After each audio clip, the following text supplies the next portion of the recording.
Fala, meu elétron! Preparado para sair do estado fundamental? Então vem comigo e traga sua tabela periódica.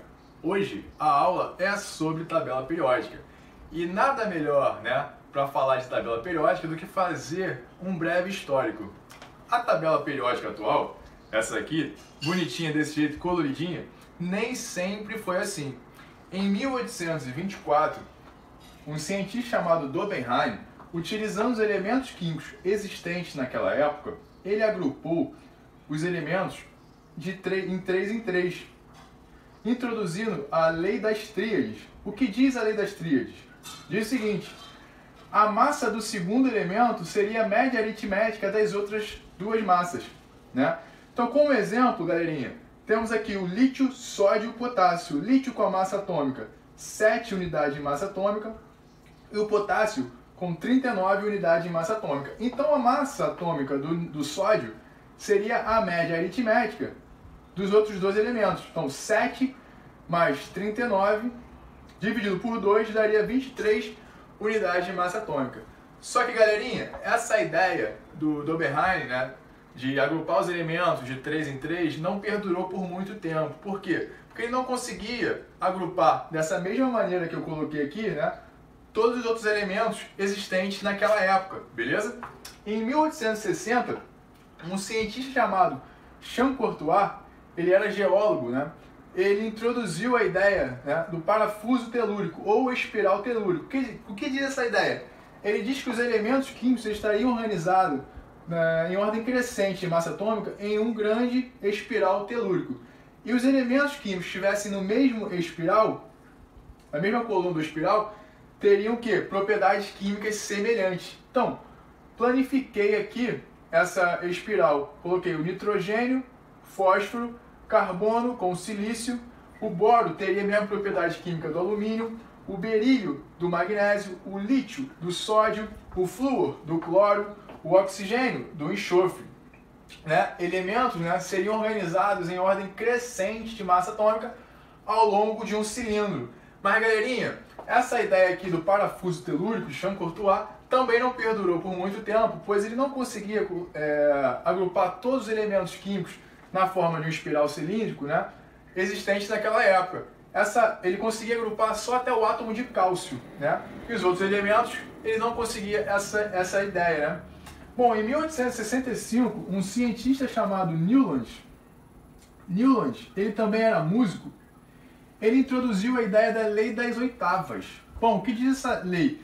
Ela diz o seguinte: elementos em ordem crescente de massa atômica, eles respeitariam as notas musicais. Então, a gente sabe que temos 7 notas musicais, Dó, Ré, Mi, Fá, Sol, Lá, Si, 7 notas musicais, e voltaria para o Dó, completando a primeira e a oitava. Então, hidrogênio, lítio, berílio, boro, carbono, nitrogênio, oxigênio seria a primeira oitava. Voltaria para o flúor, seria a segunda oitava. Então, flúor, sódio, magnésio, alumínio, silício, fósforo e enxofre seria a segunda oitava. Mas, galerinha, essa ideia aqui também não perdurou por muito tempo, porque ele não conseguia agrupar os elementos químicos existentes naquela época, todos os elementos dessa mesma maneira, seguidos de 7 em 7. Então, em 1869, um cara brilhante chamado Dmitri Mendeleev, ele era russo, Qual foi a contribuição dele? Ele preveu e sistematizou os elementos em uma grande tabela, beleza? Ele organizou esses elementos em ordem crescente de massa atômica. Ele diz o seguinte: as propriedades, elas seriam funções periódicas da massa atômica. Galera, o que seria função periódica? Função periódica é o seguinte, da massa atômica, Conforme eu cresço, aumento a massa atômica, eu aumentaria também a propriedade periódica. Usei aqui como propriedade periódica o número atômico. Só que existem algumas exceções para essa ideia de Mendeleev. As exceções são o potássio e o iodo. O potássio tem número atômico 19 e o argônio tem número atômico 18. Então o potássio deveria ter maior massa atômica que o argônio. Mas não é isso que acontece. O potássio tem 39,1 de unidade de massa atômica e o argônio tem 39,9 unidades de massa atômica. Ou seja, a massa do potássio é menor que a massa do argônio. Isso também acontece quando relaciona o átomo de iodo com o telúrio. o iodo tem número atômico 53 e o telúrio 52. Então a massa atômica do iodo deveria ser maior que a do telúrio, mas não é isso que a gente observa. A massa atômica do iodo tem 127 unidades de massa atômica e o telúrio 128, ou seja, a massa atômica do iodo é menor, mas ele tem o maior de número atômico. Galera, outra contribuição do Dmitri Mendeleev foi que ele preveu a existência de novos elementos. Ele deixou espaços vazios em uma grande tabela. Nesses espaços vazios ele usou o prefixo ECA. ECA significa a seguir de. Então, ele colocou nessa interrogação aqui, uma delas, né? Ele colocou ECA boro. Nessa interrogação aqui ele colocou ECA silício, beleza? Tem outros elementos que ele preveu também. Mas isso aqui foi uma contribuição assim muito importante que o Dmitri Mendeleev deu para a tabela periódica, porque ele deixou espaços vazios e logo depois esses elementos foram descobertos, beleza?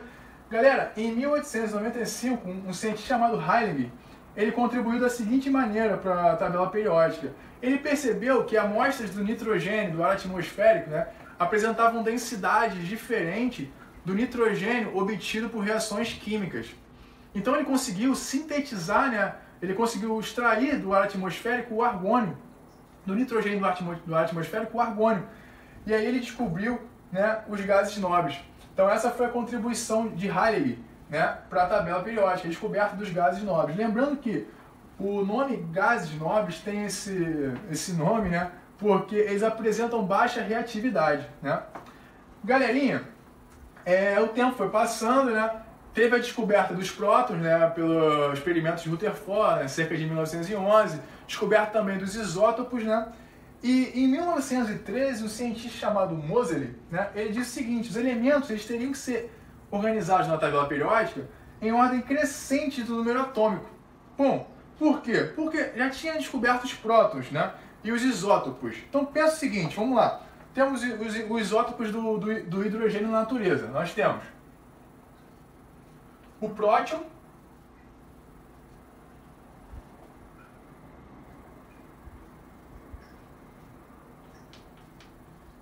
nós temos o deutério,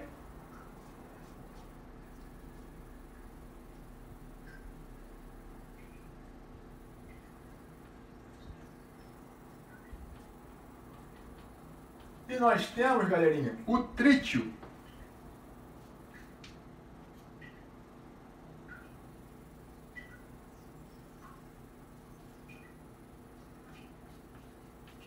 Nós temos o trítio, beleza? Bom, qual desses aqui nós iríamos colocar na tabela periódica? O próton, o deutério ou o trítio, beleza? Porque eles têm massa atômica diferente. Eles têm massa atômica diferente. Um tem 1, outro tem 2, outro tem 3. Então daria para eu organizar a tabela periódica em ordem crescente de massa atômica? Não, não daria. Então a tabela periódica tem que ser organizada por ordem crescente do número atômico, beleza? Quem introduziu essa ideia para a gente foi um cientista chamado Moseley, beleza? Galera, existem outros cientistas que contribuíram para a tabela periódica atual, né? Um deles, não deu para colocar aqui na explanação na aula, mas um deles foi o Seaborg, que ele contribuiu com a descoberta dos lantanídeos e actinídeos. Outra descoberta importante, usando física de alta energia, né, ganhou até prêmio Nobel, foi em 2015. Cientistas, né, japoneses, americanos e russos, se não me engano, eles descobriram mais 4 novos elementos, beleza? Um deles foi o oganesson. O oganesson tem o número atômico 118, beleza? Mas galerinha, como é que eles descobriram esse elemento aqui? Bom, eu disse para vocês que eles usaram física de alta energia. Usando a teoria da relatividade, né, de Einstein, né, que massa seria energia, então a massa pode ser transformada em energia, a energia pode ser transformada em massa, né, e usando o acelerador de partícula, eles colidiram, né, na velocidade da luz, massa, né, de próton, beleza? Fusão de núcleos atômicos, beleza? Então foi a fusão do núcleo atômico do átomo de cálcio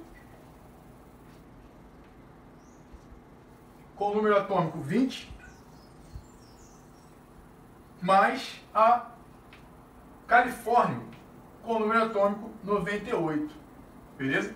Então, somando aqui, 20 com 98 daria 118. E galerinha, uma curiosidade aqui é que o organeson ele tem uma meia-vida muito curtinha, então ele fica na natureza por muito pouco tempo, beleza galera? Então pessoal, a aula de hoje foi para mostrar para vocês que a tabela periódica ela vem sofrendo transformações ao longo do tempo e que a tabela periódica que nós usamos hoje, ela foi construída através de uma grande história.